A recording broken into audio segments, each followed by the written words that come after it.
Hey guys, and today we're going to be checking out the Trustfire H7GR headlamp. And this is a headlamp that produces 1800 lumens on the spot beam and has a maximum range of 160 meters. And yeah, I've reviewed quite a few headlamps out there, and I think I have a couple with this same feature. This basically is infrared module here up the top. So this allows you to turn the light on and off using this kind of hand gesture. But yeah, what I like about this headlamp is the absolute simplicity. So you basically have two buttons here on the head, and there's like a low, high, and off. And that's it. I mean, you can have like two of them on at the same time. But that's pretty much it. There's nothing even else to demonstrate in the UI. And yeah, in terms of what you get in the box, it's everything that you see here. Let me just show you the battery. So there's a Trustfire cell. This has a protection circuit in it as well. So there's a precise digital protection circuit built in. 4000 milliamp hour battery. It's a button top. So it just drops in like that. Oop. And you do get a couple of bits and pieces as well. A USB-C charging cable, which is pretty standard. You get a spare O-ring and an instruction manual here. And this is the box as well. If you want to pause the video, have a read of some of those specifications. So a bit of a close-up of the H7GR.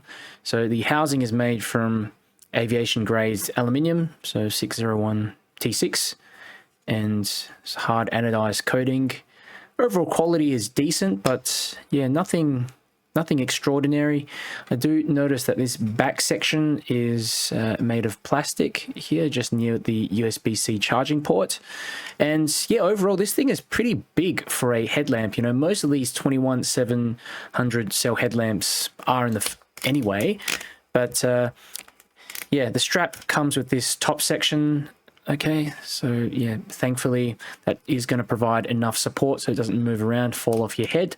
And you can also detach this thing from the mount like that. It kind of reminds me of the Sofern HS21 that has that kind of design. And speak of the devil, got it here. That same rotatable head, though it does, yeah, the Sofern HS21 does offer a little bit more freedom of range, whereas this one just gives you about 90 degrees. And yeah, it's good that you can take it off anyhow and just use it as a general flashlight if you don't want to have it on your head. You've got a couple of these rubber switches, there on the top, and they're fairly easy to press. So you do have to apply a bit of pressure. It's not like you just do that and it turns on, but yep. And you have USB-C charging ports there. There is, let me have a look. There we go, just underneath there. And also, if you see the top, there is also a charging indicator and battery indicator light. And I'm not sure what LEDs Trustfire are using in this headlamp, but the spot beam is rated at the 1800 lumens and the flood beam is rated at 350 lumens. And Trustfire claim 4000 CRI 95 LED specs. So I'm really not sure which LED they are referring to, but I'll go through the results of that later on. And you do get separate TIR plastic lenses in there as well. One of them is like slightly frosted, as you can see there, just to diffuse the beam. You have this gold color metal bezel around both of those, as well as the infrared sensor that sits in between here.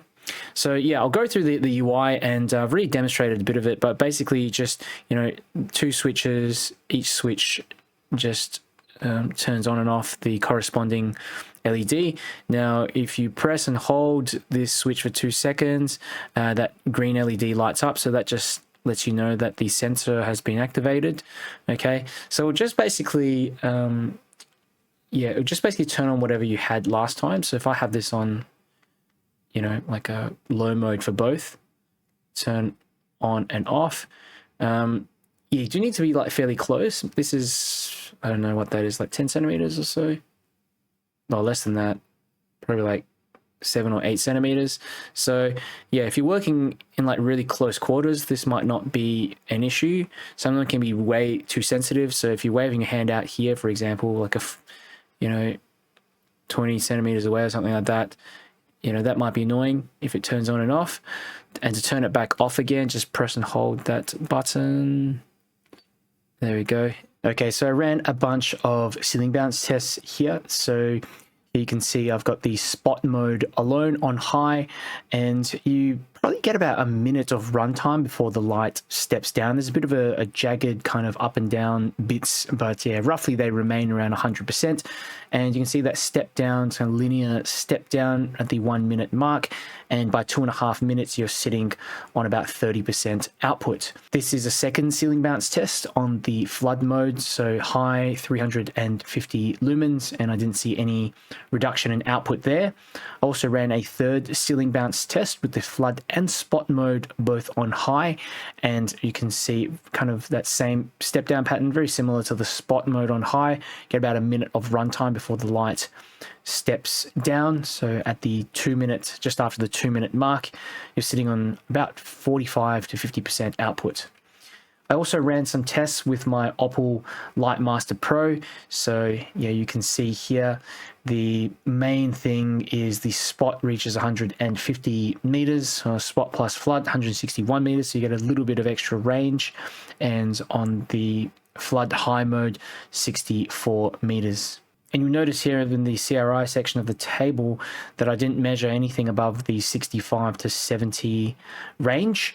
Okay, I mean, keep in mind this is using an Audible Lightmaster Pro, which is an amateur hobbyist device, but I have found it to be very accurate with all my other lights and consistent with other reviewers in the past. So if you're thinking of getting the Trustfire H7GR, there's a bunch of considerations to keep in mind. So first one, of course, is the size, and it's a pretty large headlamp, much heavier than 18650 alternatives. Okay, so it is going to feel more obvious when you have it on your head, and more weighted, but yeah, of course you do get extra run times. The second consideration is, while the UI is simple and foolproof, I really would have preferred some medium mode in there as well.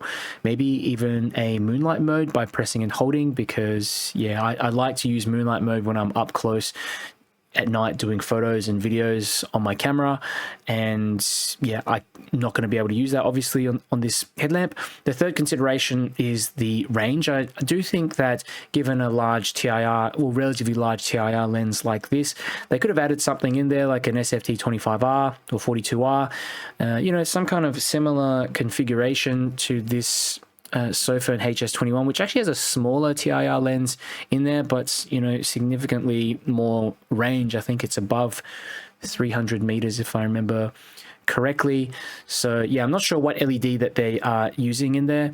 The next consideration is that there's no lock mode. Okay, so yeah, especially with storing this in your bag or something like that, you might accidentally press the button, and the threads are also not anodized. So yeah, really you're gonna have to take out that battery if you store it somewhere else, if you don't want it to accidentally activate. And yeah, in terms of this sensor as well, this is something that some of you might use if your hands, your hands are not free, you're doing something, but personally I don't really use that sensor. So yeah, I end up just keeping it disabled. The other consideration is that the CRI measurements with my Audible Lightmaster Pro were nowhere near the 95 as claimed.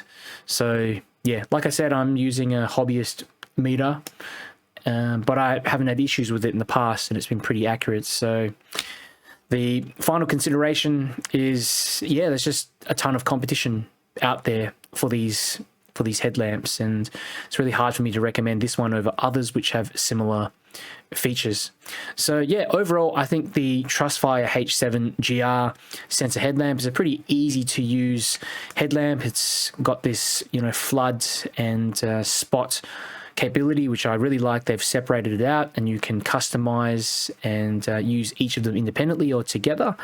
And I think it's great if you just need a headlamp that's simple. It's got built-in charging, sustained output as well, just due to the large battery capacity.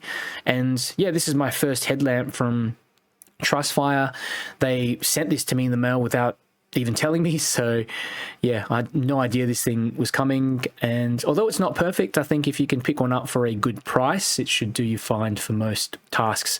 But what do you guys think? Let me know down below in the comments, and if you have questions, just drop them below as well. I'll get back to you. If you enjoy the video, do me a favor, click the like button and share the video with someone who might be interested. It just helps me to get my channel out to more people. And if you want to see more flashlight reviews, make sure you subscribe. Trustfire H7GR. This is just on the flood mode. High, low, off. And that's your spot mode. High, low, off. Okay, flood on high, low, off. Now I can put both of them on the high. That's a spot plus flood on high. Yeah, this is a lot of light. Look, I can see that water tank down the end quite alright, but right through the center, yeah, you don't really get too much visibility. But still a decent amount of range for what it is.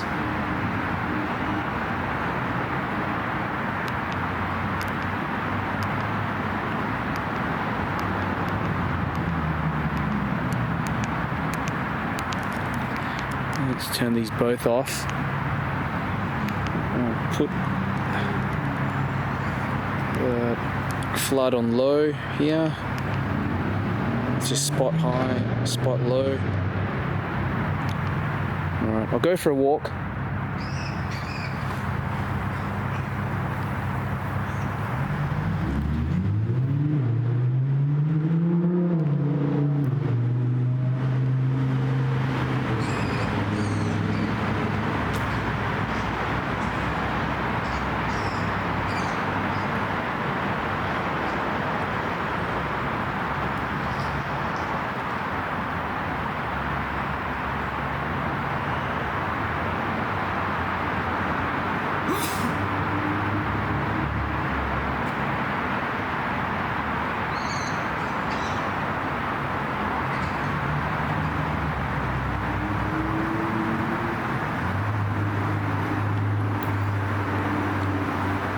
That was the spot plus flood. Now I'm just going to put on the flood only and go for a walk. So that's high, low.